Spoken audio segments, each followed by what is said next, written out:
ലാൽകുമാർ, നോക്കൂ, ഇതിൽ CPM അതിൻ്റെ നിലപാട് പറഞ്ഞിട്ടുണ്ട്. അന്വേഷണ ഏജൻസികൾ ഈ രീതിയിൽ ബുദ്ധിമുട്ടിക്കുന്നതിൻ്റെ മുൻകാല അനുഭവങ്ങൾ ഉണ്ട് എന്ന് പറയുന്നു. അതുകൊണ്ട് തന്നെ കുടുംബത്തിൻ്റെ ഈ ആരോപണം ഗൗരവമായി കാണണം എന്നതാണ് CPM സംസ്ഥാന സെക്രട്ടറി ചൂണ്ടിക്കാട്ടിയിട്ടുള്ളത്. മനുഷ്യത്വപരമായ ഒരു സമീപനം പോലും ഉണ്ടായിട്ടില്ല എന്നതാണ് ഈ ബന്ധുക്കൾ, ഒപ്പം തന്നെ കോൺഫിഡൻറ്റ് ഗ്രൂപ്പിൻ്റെ അവിടെയുള്ള ജീവനക്കാരുടെയൊക്കെ മൊഴികളായി പുറത്തു വരുന്നതിൽ നിന്ന് മനസ്സിലാക്കേണ്ടത്. കാരണം ഈ മരണം സംഭവിച്ചിട്ട് വീണ്ടും അവിടെ റെയ്ഡ് തുടർന്നു എന്ന സാഹചര്യം ചൂണ്ടിക്കാട്ടിക്കൊണ്ടാണ് MP ഗോവിന്ദൻ അക്കാര്യങ്ങൾ പറയുന്നത്. അപ്പോൾ അന്വേഷണ ഏജൻസികളുടെ വലയിൽപ്പെട്ടാണ് ഈ വ്യവസായിയുടെ ജീവൻ കൂടി നഷ്ടപ്പെട്ടത് എന്ന് തന്നെയാണോ കരുതുന്നത്? അതിനപ്പുറം ഇവിടെ വ്യവസായികളാണ് എങ്കിൽ പോലും ഈ രാജ്യത്തെ നിയമം, നീതി ഇതൊക്കെ അവർക്കും ബാധകമാണ്. അവരും പൗരന്മാരാണ്. അതൊക്കെ പാലിച്ചുകൊണ്ട് വേണം ഏത് ബിസിനസ് ആയാലും നടത്തേണ്ടത് എന്നൊരു കാര്യമുണ്ട്. അപ്പോൾ CPM ഇതിൽ അവരുടെ നിലപാട് പറഞ്ഞിരിക്കുന്നു. ഇടത് സഹയാത്രികനായ താങ്കൾ എങ്ങനെയാണ് ആ സാഹചര്യത്തെ നോക്കിക്കാണുന്നത്?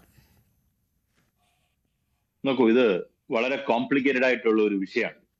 അപ്പൊ നമ്മളത് വളരെ പക്വമായിട്ട് തന്നെ അതിനെ കാണണമെന്ന് എനിക്ക് തോന്നുന്നു. നമുക്ക് ഗോവിന്ദ മാസ്റ്റർ പറഞ്ഞിരിക്കുന്ന അഭിപ്രായം, പാർട്ടി സെക്രട്ടറി എന്നുള്ള അഭിപ്രായം പാർട്ടിയുടെ അവസാനത്തെ വാക്കാണ്. അതിനൊക്കെ ഉപരി ഗോവിന്ദ മാസ്റ്റർ പറഞ്ഞിരിക്കുന്നത് ആ കുടുംബത്തിന്റെ അഭിപ്രായമാണ്. ആ കുടുംബം എന്താണ് പറയുന്നത്? അന്വേഷണ ഏജൻസി ഇദ്ദേഹത്തെ ഉപദ്രവിച്ചു, എന്നുവെച്ചാൽ മാനസികമായി ഉപദ്രവിച്ചു എന്നുള്ളതാണ് അദ്ദേഹത്തിന്റെ അനിയനും അല്ലെങ്കിൽ അവരുടെ കുടുംബാംഗങ്ങളിൽ നിന്ന് പുറത്തു വരുന്ന വാർത്തകൾ അങ്ങനെയാണ്. നിങ്ങളെ വാർത്തകൾ കോട്ട് ചെയ്താണ് നമ്മൾ സംസാരിക്കുന്നത്.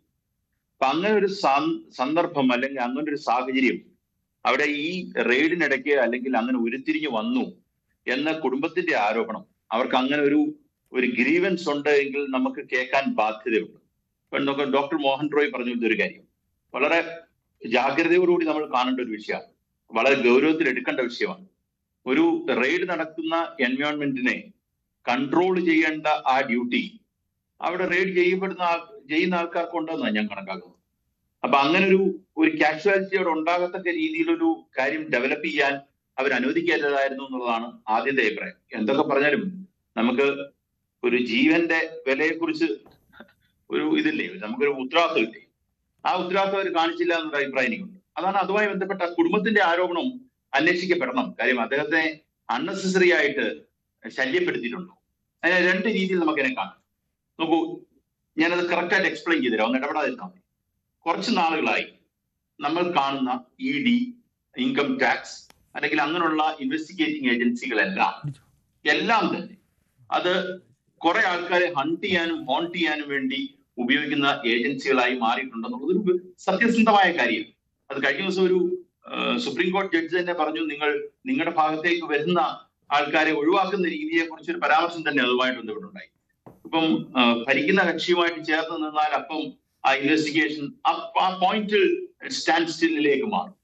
പക്ഷെ ബാക്കിയുള്ളവരെ ഇങ്ങനെ ഹോണ്ട് ചെയ്യുകയും ചെയ്തോണ്ടിരിക്കും. ഇപ്പൊ നോക്കൂ, ഇദ്ദേഹത്തിന് ഒരു പൊളിറ്റിക്കൽ ലീനിങ് ഒന്നുമില്ല.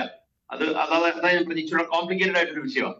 പക്ഷെ ഈ പറയുന്ന ഇൻവെസ്റ്റിഗേറ്റിംഗ് ഏജൻസികൾക്ക് അവരുടേതായിട്ടുള്ള ഒരു അജണ്ടയും അവരുടേതായിട്ടുള്ള താല്പര്യങ്ങളും പലപ്പോഴും നമ്മൾ കാണുന്നതാണ്. കേരളത്തിൽ നോക്കൂ, ഒരു ഇൻവെസ്റ്റിഗേറ്റിംഗ് ഓഫീസർ ED-യുമായി ബന്ധപ്പെട്ട് അദ്ദേഹം കാണിച്ച പരാക്രമങ്ങൾക്ക് അവസാനം കേന്ദ്ര സർക്കാർ അയാളെ പുറത്താക്കേണ്ടി വന്നു. അയാളെ സർവീസിൽ നിന്ന് പുറത്താക്കി. അയാൾ ഒരു അഴിമതിക്കാരനാണെന്നാണ് കേന്ദ്ര സർക്കാരിന്റെ കണ്ടെത്തൽ വന്നത്. അതിനെ അടിസ്ഥാനപ്പെടുത്തി പുറത്താക്കി.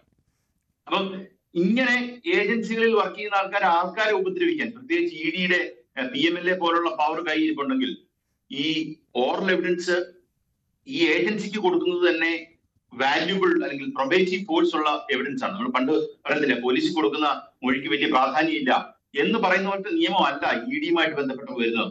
ഇവരുടെ മുന്നിൽ കൊടുക്കുന്ന മൊഴിക്കും പ്രാധാന്യമുണ്ട്, അതിന് എവിഡൻറ്ററി വാല്യൂ ഉണ്ട്. അതാണ് സ്റ്റാറ്റ്യൂട്ടിന്റെ പ്രത്യേകത. അപ്പൊ അങ്ങനെ ആൾക്കാരെ ഉപദ്രവിക്കാനായിട്ടുള്ള ഒരു വലിയ ശ്രമം ഏജൻസികൾ തന്നെ നടത്തിയാൽ അതൊരു ബുദ്ധിമുട്ടുണ്ടാക്കുന്നു എന്നുള്ളത് നമ്മൾക്ക് പൊതുവിമർശനമായി നമ്മുടെ സംസ്ഥാനത്തും ഈ രാജ്യത്ത് മൊത്തം നിൽക്കുന്നുണ്ട്. അങ്ങനെ ഏതേലും രീതിയിലുള്ള ഒരു കാര്യം ഈ ഏജൻസികൾ ചെയ്തിട്ടുണ്ടോ എന്നുള്ളത് പരിശോധിക്കപ്പെടേണ്ടതാണ്. അതാണ് ആ വീട്ടുകാർ പറയുന്നതിന്റെ ഏറ്റവും വലിയ കാര്യം. എങ്ങനെയാണ് എക്സ്പ്ലെയിൻ ചെയ്യേണ്ടതെന്ന് വെച്ചാൽ, ഈ പറയുന്ന ഇൻകം ടാക്സുമായിട്ട് ബന്ധപ്പെട്ടോ അല്ലെങ്കിൽ അദ്ദേഹത്തിന്റെ റവന്യൂവുമായിട്ട് ബന്ധപ്പെട്ടോ അല്ലെങ്കിൽ അദ്ദേഹത്തിന്റെ ക്യാഷ് ഡീലിങ്സുമായിട്ട് ബന്ധപ്പെട്ടോ ഏതേലും അനോമലി ഉണ്ടെങ്കിൽ അത് ജനങ്ങളോട് എക്സ്പ്ലെയിൻ ചെയ്യാനുള്ള ബാധ്യത ഈ ഏജൻസിക്ക് ഇപ്പോൾ ഉണ്ട്. കാരണം അദ്ദേഹം ഒരു ഉദാഹരണം നോക്കും, ഒരു തെറ്റും ചെയ്തിട്ടില്ല. ഏതെങ്കിലും ഒരു ഏജൻസിയുടെ താല്പര്യത്തിനനുസരിച്ച് ഇവര് ഡാൻസ് ചെയ്യാതിരിക്കട്ടെ, അല്ലെങ്കിൽ ഏതെങ്കിലും ഒരു മറ്റൊരു കോമ്പറ്റീറ്റർക്ക് വേണ്ടി ഇവർ ഡാൻസ് ചെയ്യാതിരിക്കട്ടെ. ഒരു ഉദാഹരണം, ഞാൻ ടേക്കിംഗ് ആൻ എക്സാമ്പിൾ. അങ്ങനെ ആയിരുന്നെങ്കിൽ ഇതിന്റെ കോൺസിക്വൻസ് എന്താണ്? ഒരു തെറ്റും ചെയ്തിട്ടില്ലാത്തൊരു മനുഷ്യൻ നമ്മുടെ മുന്നിൽ ഇതുവരെ, നമ്മുടെ മുന്നിൽ ഇപ്പൊ മീഡിയ, ഞാൻ ന്യൂസ് 18 കണ്ടുകൊണ്ടിരിക്കുക, അതിനകത്ത് നിങ്ങളുടെ ഒരു ഇന്റർവ്യൂ അദ്ദേഹവുമായിട്ട് ബന്ധപ്പെട്ട് കണ്ടു. നമ്മുടെ മുന്നിൽ ഇതുവരെ അദ്ദേഹത്തിനെ പ്രിജുഡൈസ് ചെയ്യാവുന്ന ഒരു സിംഗിൾ പീസ് ഓഫ് എവിഡൻസ് പോലും നമ്മുടെ കയ്യിലില്ല. അപ്പം ED അല്ലെങ്കിൽ ഈ പറയുന്ന ഇൻകം ടാക്സ് എന്ന് പറയുന്ന ഡിപ്പാർട്ട്മെന്റിന് ഇദ്ദേഹത്തെ ഇത്രത്തോളം പ്രിജുഡൈസ് ചെയ്യാനുള്ള എന്തൊക്കെയാണ് അവർ ഇതുവരെ അവർക്ക് കിട്ടിയത്? കാര്യം കണ്ടിന്യൂസ് ആയിട്ട് അദ്ദേഹത്തെ ചേസ് ചെയ്യത്തക്ക രീതിയിൽ എന്തൊക്കെ കിട്ടി എന്നുള്ളത് പൊതുജനങ്ങളോട് അത് വ്യക്തമാക്കേണ്ടതായിട്ടുണ്ട്. കാര്യം ഏജൻസി എന്ന് പറഞ്ഞാൽ അവർക്ക് തോന്നിപടി ചെയ്യാൻ പറ്റുന്ന ഒരു വിഷയമല്ല. കാരണം ഇങ്ങനെ ഹോണ്ട് ചെയ്യുകയും അല്ലെങ്കിൽ ഇങ്ങനെ ചേസ് ചെയ്യുകയും ചെയ്തിട്ട് അദ്ദേഹത്തിന്റെ ജീവൻ നഷ്ടപ്പെട്ടു. യഥാർത്ഥത്തിൽ ഒന്നും ഇല്ലായിരുന്നെങ്കിലോ, ആ ഒന്നും ഇല്ലായിരുന്നോ അല്ലെങ്കിൽ എന്തെങ്കിലും ഉണ്ടോ എന്ന് നമ്മളോട് പറയാൻ കഴിയുന്നത് ആ ഏജൻസിക്ക് തന്നെയാണ്. ആ ഏജൻസി ഒരു പ്രോപ്പർ എക്സ്പ്ലനേഷൻ തരേണ്ടതായിട്ടുള്ള സാഹചര്യം ഉണ്ടെന്ന് ഞാൻ മനസ്സിലാക്കാം. അപ്പൊ നമ്മൾ പറയുന്നത് ഒരു കാര്യം നമ്മൾ ഒറ്റ സ്ട്രെയിറ്റ് ലൈനിൽ പോകുന്ന ഒരു വിഷയമല്ല ഇത്, അല്ലെങ്കിൽ ബ്ലാക്ക് ആൻഡ് വൈറ്റ് അല്ല, ഇതൊരു ഗ്രേ ഏരിയ കിടക്കുന്ന ഒരു വിഷയമാണ്. അതിൽ പ്രോപ്പർ എക്സ്പ്ലനേഷൻ കേന്ദ്ര ഏജൻസിയുടെ ഭാഗത്തുനിന്ന് വരേണ്ടതായിട്ടുണ്ട്, പോലീസിന്റെ ഭാഗത്തുനിന്ന് ഫർദർ എക്സ്പ്ലനേഷൻ വരേണ്ടതായിട്ടുണ്ട്. കുടുംബത്തിന്റെ ആരോപണം വളരെ പ്രാധാന്യമുള്ള, അവര് ഇതിനെ മൊത്തത്തിൽ സംശയത്തിന്റെ നിഴലിൽ നിർത്തിയിരിക്കുകയാണ്. കാര്യം അവർ പറയുന്ന അവർക്ക് ഡൗട്ട്സ് ഉണ്ട്. ഇത് സാധാരണ ബിസിനസ്സുകാർ സംഭവിക്കുന്ന ഒരു കാര്യം, അവർ സാമ്പത്തിക പ്രതിസന്ധിയിൽ ഇടപെടുകയും ഒറ്റ സെക്കൻഡ് ഞാൻ കൺക്ലൂഡ് ചെയ്യാം, സാമ്പത്തിക പ്രതിസന്ധി ആകുകയും അത് ലോകത്തോട് പറയാതിരിക്കുകയും അദ്ദേഹം തന്നെ ഈ പറയുന്ന ഒരു വലിയ മാനസിക സമ്മർദ്ദത്തിൽ ഏർപ്പെടുകയും മരിക്കുകയും അല്ലെങ്കിൽ ആത്മഹത്യ ചെയ്യുകയും ഒക്കെ ചെയ്യുന്ന രീതികൾ നമ്മൾ പലപ്പോഴും കണ്ടിട്ടുണ്ട്. ഇതല്ലാതെ പേഴ്സണൽ ലെവലിൽ ഒരു ഒറ്റ കാര്യം കൂടെ പറഞ്ഞ് കൺക്ലൂഡ് ചെയ്യാം. ഇപ്പൊ ഞാൻ ഈ ഏജൻസിയെ കുറ്റപ്പെടുത്തി എന്ന് പറഞ്ഞതുപോലെ തന്നെ എന്റെ ബാധ്യതയാണ് മറ്റൊരു കാര്യം കൂടെ പറയാൻ. ഡോക്ടർ മോഹൻ റോയ് പറഞ്ഞ പോലെ ഇദ്ദേഹം ഏതെങ്കിലും രീതിയിൽ മാനസികമായ പ്രശ്നങ്ങൾ നേരത്തെ നേരിട്ടിട്ടുണ്ടോ, അതും എക്സ്പ്ലെയിൻ ചെയ്യപ്പെട്ട് വരേണ്ട ഒരു വിഷയമാണ്. അതിന്റെ ഭാഗമായിട്ട് ചെയ്തതാണോ ഇതൊന്നും നമുക്കറിയത്തില്ല. സോ എല്ലാം പുറത്തു വരട്ടെ, ആർക്കും ഒന്നും മറച്ചു വെക്കേണ്ടതായിട്ടൊന്നുമില്ല.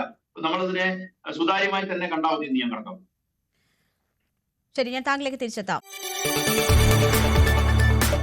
കൂടുതൽ വാർത്തകൾക്ക് news 18 Keralam YouTube channel subscribe ചെയ്യുക.